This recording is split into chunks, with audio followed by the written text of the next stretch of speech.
जय श्री राधे कृष्ण। आज हम लोग माता श्री राधा और भगवान श्री कृष्ण के विवाह की कथा सुनेंगे। एक दिन नंद जी अपने नंदन को अंग में लहलाते हुए गौवे चराते हुए बहुत दूर निकल गए और भांडिर वन जा पहुँचे, जो कालिंदी नदी का स्पर्श करके बहने वाले तीरवर्ती शीतल समीर के झोंकों से कंपित हो रहा था। थोड़ी ही देर में श्री कृष्ण की इच्छा से वायु का वेग अत्यंत प्रखर हो उठा। आकाश मेघों की घटा से आच्छादित हो गई। तमाल और कदम वृक्षों के पल्लव टूट टूट कर गिरने लगे, उड़ने और अत्यंत भय भय का उत्पादन करने लगे। उस समय महान अंधकार छा गया। नंद नंदन रोने लगे। वे पिता की गोद में बहुत भयभीत दिखने लगे। नंद को भी भय हो गया। वे शिशु को गोद में ले लिए परमेश्वर श्री हरि की शरण में गए। उसी क्षण करोड़ों सूर्यों के समूह की दिव्य दीप्ति उदित हुई, जो संपूर्ण दिशाओं में व्याप्त थी। वो क्रमशः निकट आती सी जान पड़ी। उस दीप्ति राशि के भीतर 9 नंदों के राजा ने वृषभानु नंदिनी श्री राधा को देखा। वे करोड़ों चंद्रमंडलों की कांति धारण किए हुए थी। उनके श्रीअंगों पर आदिवर्ण नील रंग के सुंदर वस्त्र शोभा पा रहे थे। चरण प्रांत में मंजीरों की धीर ध्वनि से युक्त नुपुरों का अत्यंत मधुर शब्द हो रहा था। उस शब्द में कांची कलाप और कंगनों की झनकार भी मिली थी। रत्नमय हार, मुद्रिका और बाजूबंदों की प्रभा से वे और भी उद्भासित हो रही थी। नाक में मोती की बुलाक, नकबेसर की अपूर्व शोभा हो रही थी। कंठ में कंठा, सीमंत पर चूड़ामणि और कानों में कुंडल झिलमिला रहे थे। श्री राधा के दिव्य तेज से अभिभूत हो नंद ने तत्काल उनके सामने मस्तक झुकाया और हाथ जोड़ कर कहा, राधे, ये साक्षात पुरुषोत्तम है और तुम इनकी मुख्य प्राण वल्लभा हो। यह गुप्त रहस्य मैं गर्ग जी के मुख से सुनकर जानता हूँ। राधे, अपने प्राणनाथ को मेरे अंग से ले लो। यह बादलों की गर्जना से डर गए हैं। इन्होंने लीलावश यहाँ प्रकृति के गुणों को स्वीकार किया है, इसलिए इनके विषय में इस प्रकार भयभीत होने की बात कही गई है। देवी, मैं तुम्हें नमस्कार करता हूँ। तुम इस भूतल पर मेरी यथेष्ट रक्षा करो। तुम कृपा करके ही दर्शन दिया है। वास्तव में तो तुम सब लोगों के लिए दुर्लभ हो। श्री राधा ने कहा, नंद जी, तुम ठीक कहते हो, मेरा दर्शन दुर्लभ ही है। आज तुम्हारे भक्ति भाव से प्रसन्न होकर ही मैंने तुम्हें दर्शन दिया है। श्री नंद जी बोले, देवी, यदि वास्तव में तुम मुझ पर प्रसन्न हो तो तुम दोनों प्रिया प्रीतम के चरणारविंदों में मेरी सुदृढ़ भक्ति बनी रहे। साथ ही तुम्हारी भक्ति से भरपूर साधु संतों का संग मुझे सदा मिलता रहे। प्रत्येक युग में उन संत महात्माओं के चरणों में मेरा प्रेम बना रहे। श्री नारद जी कहते हैं, राजा तब तथास्तु कहकर श्री राधा ने नंद जी की गोद से अपने प्राणनाथ को दोनों हाथों में ले लिया। फिर जब नंद राय जी उन्हें प्रणाम करके वहाँ से चले गए, तब श्री राधिका जी भांडिर वन में गई। पहले गोलोक धाम से जो पृथ्वी देवी इस भूतल पर उतरी थी, वह इस समय अपना दिव्य रूप धारण करके प्रकट हुई।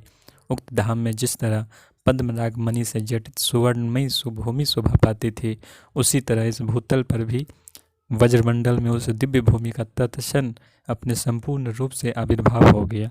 वृंदावन कामपूरक दिव्य वृक्षों के साथ अपना दिव्य रूप धारण करके शोभा पाने लगा।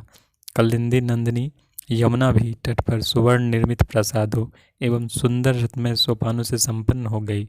गोवर्धन पर्वत रत्नमयी शिलाओं से परिपूर्ण हो गया। उसके स्वर्णमय शिखर अब सब ओर से उद्भासित होने लगे। राजन, मतवाले भ्रमरों तथा झरनों से सुशोभित कंदराओं द्वारा वो पर्वतराज अत्यंत ऊंचे अंग वाले गजराज की भांति सुशोभित हो रहा था। उस समय वृंदावन के निकुंज ने भी अपना दिव्य रूप प्रकट किया। उसमें सभा भवन, प्रांगण तथा दिव्य मंडप शोभा पाने लगे। वसंत ऋतु की सारी मधुरिमा वहाँ अभिव्यक्त हो गई। मधुपों, मयूरों, कपोतों तथा कोकिलों के कलरव सुनाई देने लगे। निकुंजवर्ती दिव्य मंडपों के शिखर स्वर्ण रत्नादि से खचित कलशों से अलंकृत थे। सब और फहराती हुई पताकाएं उनकी शोभा बढ़ाती थी। वहाँ एक सुंदर सरोवर प्रकट हुआ, जहाँ सुवर्ण में सुंदर सरोज खिले हुए थे, और उन सरोजों पर बैठी हुई मधु पावलियाँ उनके मधुर मकरंद का पान कर रही थी। दिव्य धाम की शोभा का अवतरण होते ही साक्षात पुरुषोत्तम घनश्याम भगवान श्री कृष्ण किशोरावस्था के अनुरूप दिव्य देह धारण करके श्री राधा के सम्मुख खड़े हो गए। उनके श्रीअंगों पर पीताम्बर शोभा पा रहा था। कौस्तुभ मणि से विभूषित हो हाथ में वंशी धारण किए वे नंद नंदन राशि राशि मनमथों को मोहित करने लगे। उन्होंने हंसते हुए प्रियतमा का हाथ अपने हाथ में थाम लिया और उनके साथ विवाह मंडप में प्रविष्ट हुए। उस मंडप में विवाह की सब सामग्री संग्रह करके रखी गई थी। मेखला, कुशा, संप, सप्तमृतिका और जल से भरे कलश आदि उस मंडप की शोभा बढ़ा रहे थे। वहीं एक श्रेष्ठ सिंहासन प्रकट हुआ, जिस पर वे दोनों प्रिया प्रीतम एक दूसरे से सटकर विराजित हो गए और अपनी दिव्य शोभा का प्रसार करने लगे। वे दोनों एक दूसरे से मीठी मीठी बातें करते हुए मेघ और विद्युत की भांति अपनी प्रभा से उद्दीप्त हो रहे थे। उस समय देवताओं में श्रेष्ठ विधाता भगवान ब्रह्मा आकाश से उतरकर परमात्मा श्री कृष्ण के सम्मुख आए और उन दोनों के चरणों में प्रणाम करके हाथ जोड़कर कमनीय वाणी द्वारा चारों मुखों से मनोहर स्तुति करने लगे। ब्रह्मा जी बोले, प्रभु, आप सबके आदि कारण हैं, किंतु आपका कोई आदि अंत नहीं। आप समस्त पुरुषोत्तम में उत्तम हैं, अपने भक्त पर सदा वात्सल भाव रखने वाले और श्री कृष्ण नाम से विख्यात हैं, अगणित ब्रह्मांडों के पालक पति हैं। ऐसे आप परात्पर प्रभु राधा प्राण वल्लभ श्री कृष्ण चंद्र की मैं शरण लेता हूँ। आप गोलोक धाम के अधिनाथ हैं, आपकी लीलाओं का कहीं अंत नहीं है। आपके साथ ये लीलावती श्री राधा अपने लोक में ललित लीलाएं किया करती हैं। जब आप ही वैकुंठनाथ के रूप में विराजते होते हैं, तब वे वृषभानुनंदिनी ही श्री लक्ष्मी रूप से आपके साथ सुशोभित होती है। जब आप श्री रामचंद्र के रूप में भूतल पर अवतीर्ण होते हैं, तब ये जानकी नंदिनी जनक नंदिनी सीता के रूप में आपका सेवन करती है। आप श्री विष्णु हैं और ये कमल वनवासिनी कमला है। जब आप यज्ञ पुरुष का अवतार धारण करते हैं, तब ये श्री जी आपके साथ दक्षिणा रूप में निवास करती है। आप पति शिरोमणि हैं तो ये पत्नियों में प्रधान है। आप नृसिंह हैं तो ये आपके हृदय में रमा रूप में निवास करती है। आप ही नर नारायण रूप से रहकर तपस्या करते हैं, उस समय आपके साथ ये परम शांति के रूप में विराजमान होती है। जहाँ आप जिस रूप में होते हैं, वहाँ तदनुरूप देह धारण करके ये छाया की भांति आपके साथ रहती है। आप ब्रह्मा हैं और ये तटस्थता प्रकृति। आप जब काल रूप से स्थित होते हैं, तब इन्हें प्रधान प्रकृति के रूप में जाना जाता है। जब आप जगत के अंकुर महान महत्व के रूप में स्थित होते हैं, तब ये श्री राधा सगुण माया के रूप से स्थित होती है। जब आप मन, बुद्धि, चित्त और अहंकार इन चारों अंतकरणों के साथ अंतरात्मा रूप से स्थित होते हैं, तब यह श्री राधा लक्षणावृत्ति के रूप में विराजमान होती है। जब आप विराट रूप धारण करते हैं, तब ये अखिल भूमंडल में धारणा कहलाती है। पुरुषोत्तम उत्तम आपका ही श्याम और गौर द्विविध तेज सर्वत्र विदित है। आप गोलोक धाम के अधिपति परात्पर परमेश्वर है। मैं आपकी शरण लेता हूँ। जो इस युगल रूप की उत्तम स्तुति का सदा पाठ करता है, वह समस्त धामों में श्रेष्ठ गोलोक धाम में जाता है और इस लोक में भी उसे स्वभावतः सौंदर्य, समृद्धि और सिद्धियों की प्राप्ति होती है। यद्यपि आप दोनों नित्य दंपति हैं और परस्पर प्रीति से परिपूर्ण रहते हैं, परात्पर होते हुए भी एक दूसरे के अनुरूप रूप धारण करके लीला विलास करते हैं, तथापि मैं लोक व्यवहार की सिद्धि या लोक संग्रह के लिए आप दोनों की वैवाहिक विधि संपन्न कराऊंगा। इस प्रकार स्तुति करके ब्रह्मा जी ने उठकर कुंड में अग्नि प्रज्वलित की और अग्निदेव के सम्मुख बैठे हुए उन दोनों प्रिया प्रीतम के वैदिक विधान से पाणिनि ग्रहण संस्कार की विधि पूरी की। यह सब करके ब्रह्मा जी ने खड़े होकर श्री और राधिका जी से अग्निदेव की 7 परिक्रमाएं करवाई। तदनंतर उन दोनों को प्रणाम करके वेद वेत्ता विधाता ने उन दोनों से 7 मंत्र पढ़वाएं। उसके बाद श्री कृष्ण के वक्षस्थल पर श्री राधिका का हाथ रखवाकर श्री कृष्ण का हाथ श्री राधिका के पृष्ठ देश में स्थापित करके विधाता ने उनके मंत्रों का उच्च स्वर से पाठ करवाया। उन्होंने राधा के हाथों से श्री कृष्ण के कंठ में केसर युक्त माला पहनाई, जिस पर भ्रमर गुंजार कर रहे थे। इसी तरह श्री कृष्ण के हाथों से भी वृषभानुनंदिनी के गले में माला पहनवाकर वेदज्ञ ब्रह्मा जी ने उन दोनों से अग्निदेव को प्रणाम करवाया और सुंदर से आसन पर उन अभिनव दंपति को बैठाया। वे दोनों हाथ जोड़ मौन रहे। पितामह ने उन दोनों से 5 मंत्र पढ़वाए और जैसे पिता अपनी पुत्री का सुयोग वर के हाथ में दान करता है, उसी प्रकार उन्होंने श्री राधा को श्री कृष्ण के हाथ में सौंप दिया। उस समय देवताओं ने फूल बरसाए और विद्याधरियों के साथ देवांगनाओं ने नृत्य किया। गंधर्वों, विद्याधरों, चारणों और किन्नरों ने मधुर स्वर से श्री कृष्ण के लिए सुमंगल गान किया। मृदंग, वीणा, मृशंग, वेणु, शंख, नगारे, दुंदुभी तथा करताल आदि बाजे बजाने लगे तथा आकाश में खड़े हुए श्रेष्ठ देवताओं ने मंगल शब्द का स्वर से उच्चारण करते हुए बारंबार जयकार किया। उस अवसर पर श्रीहरि ने विधाता से कहा, ब्राह्मण, आप अपनी इच्छा के अनुसार दक्षिणा बताइए। तब ब्रह्मा जी ने श्रीहरि से इस प्रकार कहा, प्रभु, मुझे अपने युगल चरणों की भक्ति ही दक्षिणा के रूप में प्रदान कीजिए। श्रीहरि ने तथास्तु कहकर उन्हें अभीष्ट वरदान दे दिया। तब ब्रह्मा जी ने श्री राधिका के मंगलमय युगल चरणारविंदों को दोनों हाथों से और मस्तक को से बारंबार प्रणाम करके अपने धाम को प्रस्थान किया। उस समय प्रणाम करके जाते हुए ब्रह्मा जी के मन में अत्यंत हर्षोल्लास छा रहा था। तदंतर निकुंज भवन में प्रियतमा द्वारा अर्पित दिव्य मनोरम चतुर्विध अन्न परमात्मा श्रीहरि ने हंसते हंसते ग्रहण किया और श्री राधा ने भी श्री कृष्ण के हाथों से चतुर्विध अन्न ग्रहण करके उनकी दी हुई पान सुपारी भी खाई।